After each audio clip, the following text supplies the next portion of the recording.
Allahumma inna nas'aluka khairan wa khairan ma fihi wa khairan akhiri na'udzubika min syarrihi wa syarri ma fihi wa syarri ahlihi Rabbi ighfirli wa liwalidayya Rabbi ighfirli wa liwalidayya Rabbi ighfirli wa liwalidayya Rabbi ighfirli wa liwalidayya La ilaha illa anta subhanaka inni kuntu minadz dzalimin La ilaha illa anta subhanaka inni kuntu minadz dzalimin La ilaha illa anta subhanaka inni kuntu minadz dzalimin La haula wa la quwwata illa billah La haula wa la quwwata illa billah La haula wa la quwwata illa billah Hasbunallah wa ni'mal wakil ni'mal mawla wa ni'mal nasir Hasbunallah wa ni'mal wakil ni'mal mawla wa ni'mal nasir Hasbunallah wa ni'mal wakil ni'mal mawla wa ni'mal nasir Allahumma shalli ala sayyidina Muhammad Allahumma shalli ala sayyidina Muhammad Allahumma shalli ala sayyidina Muhammad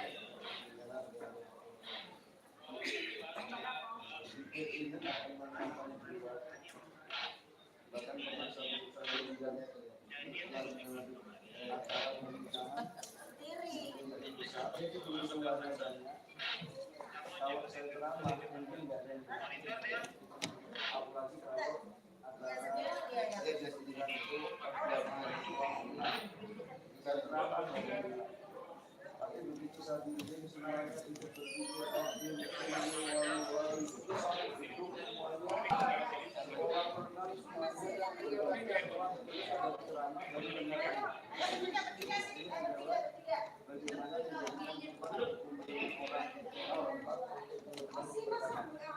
caranya gimana agar apalagi ketika semuanya berkumpul bersama bareng-bareng maka sebanyak itu mereka bersama ibu kemanapun dimanapun ya ada terbanyak itu kenapa supaya kalau ada apa-apa ditolong oleh kita tidak dan kita perlu pertolongan Allah. Kata Rasulullah, ta'arrafullahi firraqa ya'rifkan. Kenali Allah di saat lapang dan senang, maka saat ada masalah tidak Allah. Jadi kalau kita beramal atau berpikir di waktu senang dan lapang, itu sama dengan orang bekerja, kemudian punya depresi, pas jalan-jalan tidak perlu lagi, tidak lagi. Sama kita ketika waktu senang saat menghadapi masalah tidak minta Allah tolong karena sudah punya depresi, sudah bisa digunakan. Oleh karena itu jangan sampai di perjalanan menikmati tafakkur alam kita melakukan hal yang dimurkai oleh Allah. Oleh Allah banyak kejadian, banyak permasalahan. Kalau yang di Alhamdulillah, selanjutnya kita akan membahas Al-Quran surah Ar-Rahman. Apa yang Al-Quran ingatkan juga. Ini bisa diingat ini surat Ar-Rahman ayat 19 sampai 24. Ar-Rahman 19 sampai 24. Ayat ini bercerita atau menuntun kita bagaimana kita mau sama Tuhan tadi. Tema kita adalah bagaimana bisa realisasi. jalan-jalan di sana. Padahal kita bukan anak, bukan istri, bukan mantu, tapi hanya teman.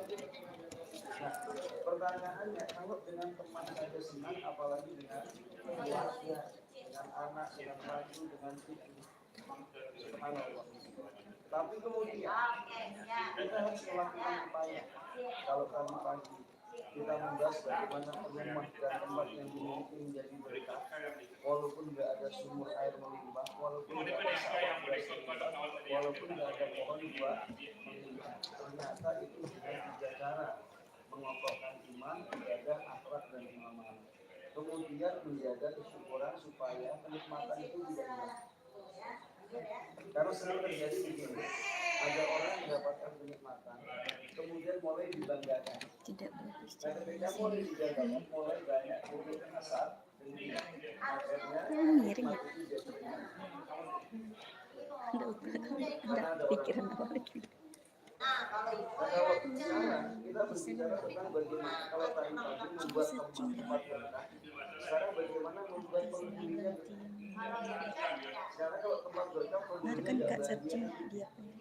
Sekarang bagaimana kita sempurnakan tempat yang enak dan nyaman itu penghuninya bahagia. Kalau bisa itu berkumpul bersama di sini. Caranya gimana? Satu, ya, harus menjadikan Quran sebagai petunjuk dan petunjuk. Artinya waktu untuk Quran itu lebih banyak dari segalanya. Kenapa waktu Quran lebih banyak? Karena Quran itu petunjuk dan petunjuk. Kalau kita jarang ketemu Quran, ya mungkin jadi seperti aneh, asing. Padahal ada orang yang masuk Islam itu bisa hafal Quran dan mau mengajak orang masuk Islam. Tapi banyak orang Islam karena nggak dekat dengan Quran, jangankan ngajak orang masuk Islam, kadang-kadang baik sangka saja susah. Kadang-kadang mau memberi saja susah. Kadang itu bisa jadi saudara dan keluarga. Tapi orang-orang kafir di Amerika, di Eropa, hari ini masuk Islam, besok bawa teman, besok bawa teman. Kenapa? Mereka berjuang meyakinkan teman. Dan satu orang dapat hidayah melalui orang tersebut, dia itu lebih baik dari dunia dan sini. Kadang-kadang dari sisi paham banyak orang yang berkawan dengan orang yang baru masuk Islam. Kenapa kawan? Karena dia baru masuk Islam, dosanya diampuni tanpa. Terus mengajak orang masuk Islam membuat orang dia ingin langit dan putih. Sedangkan kadang-kadang ada orang yang juga seperti saudara nggak diajak, keluarga nggak diajak, orang terdekat nggak diajak. Makanya kenapa kita belajar Quran bukan hanya sekedar memperbaiki bacaan, tapi sekedar memperbaiki bacaan. Tapi bagaimana belajar Quran itu menanamkan keimanan supaya kita peduli dan saat dimusuhi kita nggak sakit hati. Paham tidak? Jadi ketika belajar Quran itu artinya keimanan. Saat kita mengajak keluarga untuk mendekatkan kepada Allah dan kemudian biasanya kalau berbuat baik itu dimusuhi, nggak sakit hati. Kenapa? Kalau kita sakit hati, gara-gara dimusuhi, yang memusuhi itu langsung ditemani setan dan langsung dituntut penjara. Pertanyaannya, apakah kita ridho, apakah kita rela kalau keluarga itu dituntut setan masuk? Makanya kemudian kalau kita mengajak dimusuhi, sabar. Karena sabar itu gratis. Dan sabar itu tidak lama. Kalau sekarang mencuri itu berapa lama? Berarti yang 60 dan yang 55 masih lama kan itu tidak tergantung batasnya. Kalau yang 55 batasnya 55 setengah, jadi setengah tahun lagi kan. Jadi jangan terlalu pede dengan usia. Karena syarat mati tidak harus tua. Tapi orang yang sudah akil balik harus membawa bekal untuk bisa bahagia di alam kubur sebagai tempat iman bagi. Quran ini kan memang apa saja kurikulumnya supaya bisa berkumpul dengan keluarga. Yang pertama kembali sama dengan pagi yaitu mengokohkan iman. Yang kedua bersilaturahim. Karena banyak sekali keluarga dengan keluarga nggak dekat, saudara dengan saudara nggak berkunjung, ya, kerabat dengan kerabat itu nggak bisa ketemu karena ada masalah. Tapi dengan orang lain tetap bisa ketemu. Itu masalahnya saya. Dan keluarga nggak. Makanya kalau ada keluarga bermasalah, Sengaja datang ke rumah itu saya dibenci sama dia. Enggak apa-apa, yang membenci dia, yang penting kita tidak benci. Karena kalau ini diteruskan mungkin akan terjadi diteruskan keturunan jelek. Baiknya nggak bisa dituruti, tapi jeleknya bisa dituruti. Karena yang dilihat orang tua yang silaturahmi. Dan silaturahmi itu membentangkan istri. Siapa yang senang dipanjangkan usianya, dilapangkan rezekinya, maka silaturahmi. Silaturahmi kadang-kadang kalau nggak direncanakan nggak bisa. Yang keempat, yang ketiga adalah sabar. Sabar itu apa? Sabar itu bertahan untuk tidak mengomentari masalah.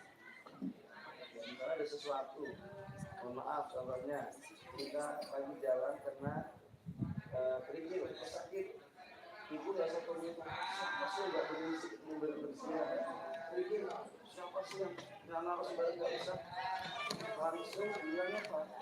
Ya Allah, jadikan musibah ini pengangkat derajatku, penghapus dosaku, diijabah doaku. Sebab ketika seorang mukmin merasakan satu sakit, kalau dia itu dengan musibah itu Allah ampuni dosa, Allah tambah pahala, Allah angkat derajatnya, doanya mustajab. Nah sekarang kalau ibu kena trigger kemudian berburu sampah, siapa sih yang naruh sembarangan? Kan nggak ada manfaat. Jadi Allah kasih musibah kita saja, Allah akan wujudkan cita-cita kita. Jadi sabar. Nah, kalau terjadi apalagi kepada orang lain, maka tadi kali saya contohkan Nabi Muhammad dari jatuh berdarah-darah, nggak emosi, nggak sakit, tapi didoakan ya Allah jadikan mereka, berikan mereka yang mereka itu Nabi Muhammad. Dan kita umat Nabi. Yang keempat, sholat. Baru sholat pahami terjemah perkata. Ya, jangan sampai tidak paham terjemah perkata. Nah, pulang dari sini sama-sama evaluasi, ngaji dengan kurikulum supaya apa? Nanti bisa diajarkan kepada keluarga. Sebab ada orang yang ngaji digunakan untuk menyalahkan orang.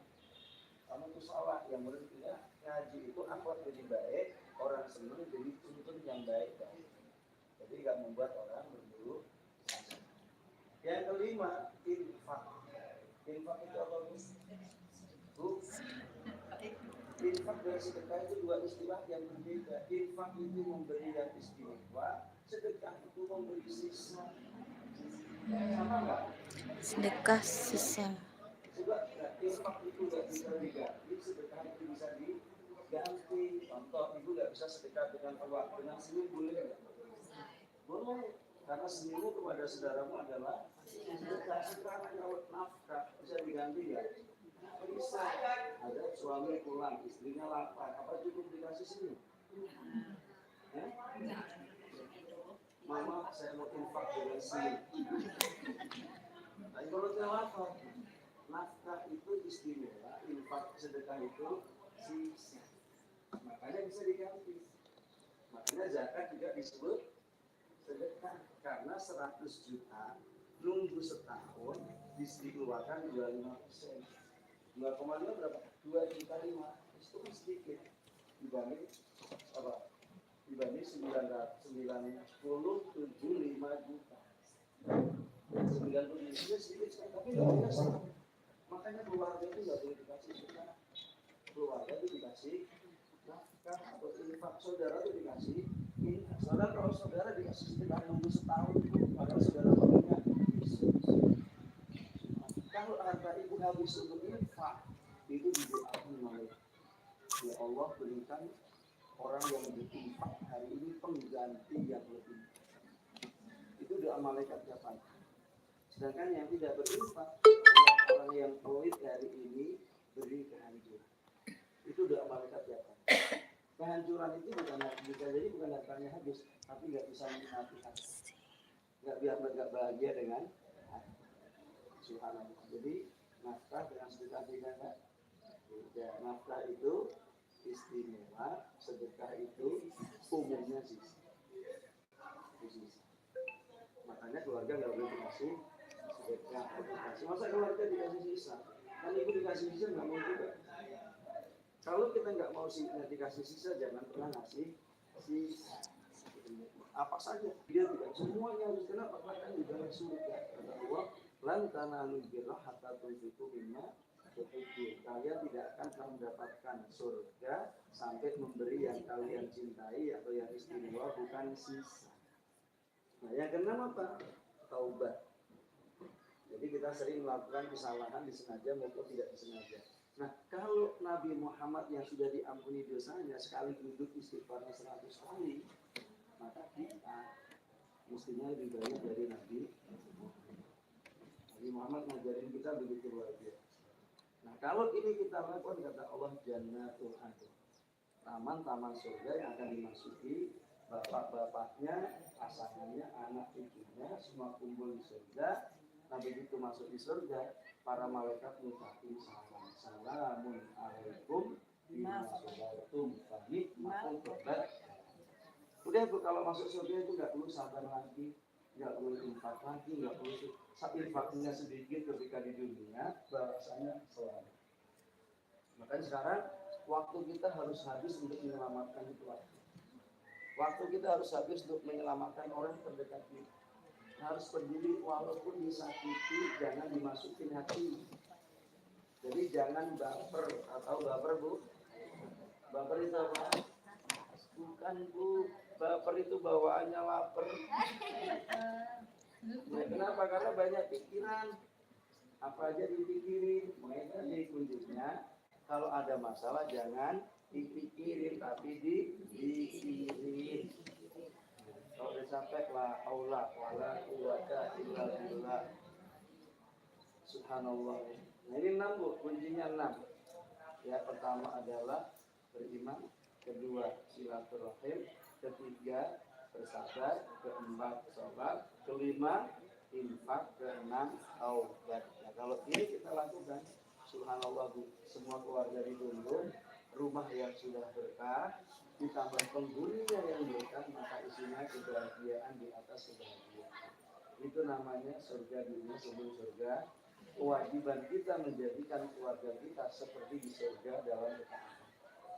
Itu waktunya nggak lama, jadi insya Allah setelah itu menikmatinya selama. Nah, mudah-mudahan ini menjadi semangat kita saat kembali nanti ke rumah masing-masing. Jadi masuk rumah tampilkan zikir, istighfar, jangan gampang emosi. Kalau nyuruh jangan gampang emosi, nuntun dengan senyum dan doa. Insya Allah anak-anak yang tadinya bermasalah akan muncul kebaikannya, cucu-cucu yang bermasalah akan melihat kebaikan. Ini kan tadi saya contohkan. Beberapa hari kan nanti masalah-masalah besar yang pakai psikolog, pakai konsultan, nggak selesai saja ngaji selesai semua dengan izin Allah.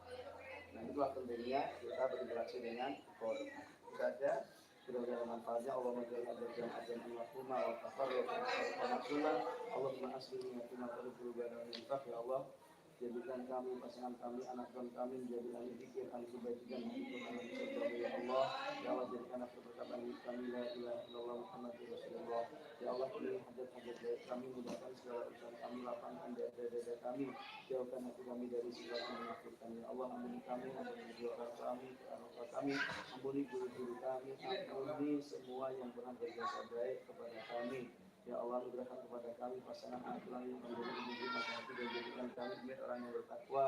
Ya Allah, anugerahkan kepada kami dan tidak juga sebelum makan bersama keluarga. Allah, ya Allah, tugaskan saudara kami di Palestina, di Gaza, di Syam, di Syria, tugaskan Masjidil Aqsa, berikan pertolongan kepada mereka. Ya Allah, anugerahkan kepada kami pemimpin dan pejabat yang bertakwa dan berkahi, jaga negeri kami Indonesia. Rabbana atina fid dunya hasanah wa fil akhirati hasanah wa qina adzabannar. Sebagaimana Allah kumpulkan kami dalam perjalanan ini, kumpulkan kami kembali surga ya Allah bersama Nabi Muhammad sallallahu alaihi wasallam. Subhanallah wa bihamdihi wa yasifun wa salamun alal mursalin walhamdulillahi rabbil alamin. Subhanallahumma wa bihamdika asyhadu an la ilaha illa anta astaghfiruka wa atubu ilaik. Assalamualaikum warahmatullahi wabarakatuh. Silakan yang